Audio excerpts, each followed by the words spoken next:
world. Once you put away your phones and your computers and all that we have nowadays, yeah, it's great. We're up to date. But your brain is the only thing you have when you're going through depression, when you're going through hard times, when you're going through death, real life. You can't Google that, man. You're alone. You're alone. You may have a shrink you're going to, you may have a best friend you're going to, but there's 24 hours in the day where you're alone in this brain, and your brain is talking to you in all kind of ways, and it wants to control you and pull you in these different pockets. If you can't control your own brain and your brain controls you, you got to tell your brain where you want to go and how you want to go and how you want to get there. You got to control it. If not, it's over. What existed for me was, okay, man, how am I going to fucking make this work? And all I knew back then was hard work. The only way anything gets accomplished. That's all I heard back in those days. You got to work hard. You got to work hard. I'm not getting I can't get this paragraph. I can't remember what the is in this paragraph to pass this test to get in the military. Read again. Still not getting it. Read again. But if you're not getting it, write it out. And that's how I started learning. Okay, well, I got to write out everything I do. And then write it out again. And write it out again. And guess what happened? I got it. I can't swim. I'm negative buoyant. Go back again. I can't swim. Go back again. Go back again. Go back again. I got it. I realized if I keep going back and going back and going back until the just becomes, your mind will say, okay, we're going to figure it out. Because he is not going to stop. It's not like I'm going to try one more time. No. It's just like alarm clock goes off, boop, we're going back. I can't read right, we're going back. I gave myself no way out, and my mind realized that. They said, okay, we're going to adapt and overcome now. Like a lot of people say, trying hard. Your mind knows, man. It knows this guy's bullshitting me, man. This guy's lying. There's no truth behind it. When I was in Navy SEAL training, people go, how were you there for 18 months? The program was only 6 months long. You were in 3 hell weeks in 1 year. No one's ever done that. How did you do that? I talk about the new norm. When I lived in a $7 a month place when I was growing up for a short period of time, I loved it. I didn't know any different. That was my norm. Once we moved out of that place, we moved to a $236 a month place. I was like, I never want to go back to that little piece of shit. But if you go back to that $7 a month place and you realize this is where I live, this is all I got, your mind says, roger that, this is home. So when I was going through Navy SEAL training for 18 months and going back through all the hard parts over and over again, I told myself after the first time, I knew it was gonna be a long journey there. My body was breaking down. It was just how it was going on. I said, you know what, this is my new norm. So my mind said, it's like going to work. Like you go to work, you put your suit and tie on, I go into suffering every day. Every day suffering, being broken, duct taping my feet up, stress fractures, shin splints, being broken. This is my new norm. And your mind says, if we're not broken, this ain't normal. We gotta be broken. So then your mind starts to get tougher and tougher and more callous. People go, how'd you run on broken feet? Broken shins. My mind knew this is how we operate. We're in Navy SEAL training. This is what we are. I became hell. And that became my new norm. I gave myself no way out. There was nothing outside these walls of hell. Nothing. I love God, but for a short period of time, I became the devil because that was hell.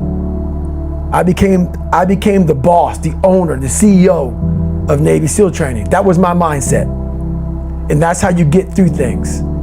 You immerse yourself in wherever it is, and you become that. You become that and give yourself no way out.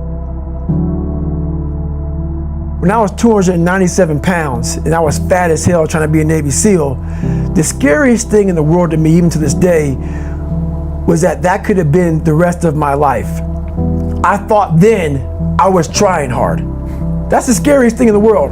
I thought then, 297 pound, working for Ecolab, spraying for cockroaches, making $1,000 a month. I thought that was me at my 100% potential. Come to find out, a few years later, I wasn't anywhere near that. 106 pounds less, graduated Navy SEAL training, went on to do all these other things. Looking back on that, that was me trying hard. That's why people gotta understand what is in us.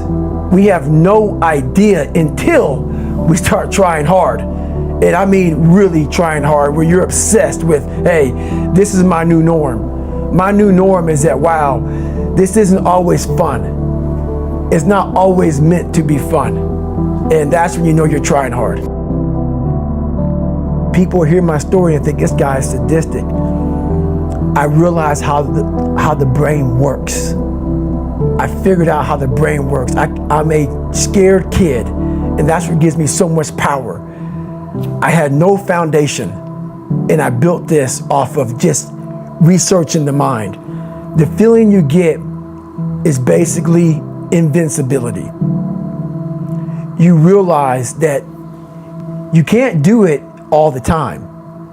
When you need to do it, I know I can go to a place that I can live in. And when you know that you can run on broken legs, and you can do certain things that a lot of people can do, but they're not willing to do, this power, this sympathetic nervous system of fight or flight, and you're fighting, it gives you this charge of energy of when you're sitting there at 3:30, 4 o'clock in the morning, and you're duct taping your feet up because they're broken, and you're doing it by yourself, and you're going through arguably one of the hardest training in the world.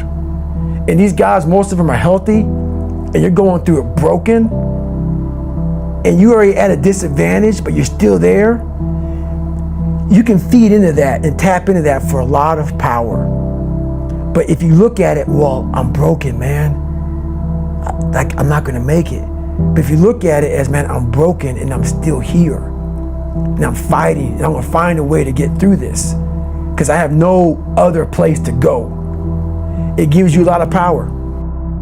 When things start to suck really, really bad, my brain and a lot of people's brain, they don't go to your dad beating you up. Your brain says, we gotta get the out of here. This is miserable. So anger goes away a lot of times when you're suffering, because your brain just says, we gotta run, we gotta go. So that anger is not popping up saying, oh, I'm gonna show them, I'm gonna show those people. No, there has to be a much deeper, when I say deeper, it has to be down to mineral soil. It has to be down to that nice mineral soil where nothing can burn. You can't burn dirt. So it has to be down that low, that literally is something in you that's at the core of your soul. But you don't find it unless you spend a lot of time with what you want to be in life. I can't give that to you. Right. You can't give it to somebody. When you find your true passion in life, and my passion for me when like, oh, I want to be, I don't give a Navy SEALs, Army, I don't give a shit. I want to serve my country. I want to be someone that I'm proud of. I want to look at myself in the mirror because I was so disappointed. That accountability mirror I talk about, I was so disappointed in what I saw every day.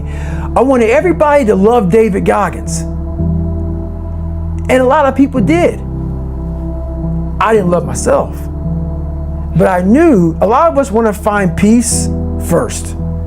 So people say, man, you always talk about this suffering and pain and I'm at peace right now because I went through that. Right? You don't find peace first. If you do, Merry Christmas. More power to you. More power to you.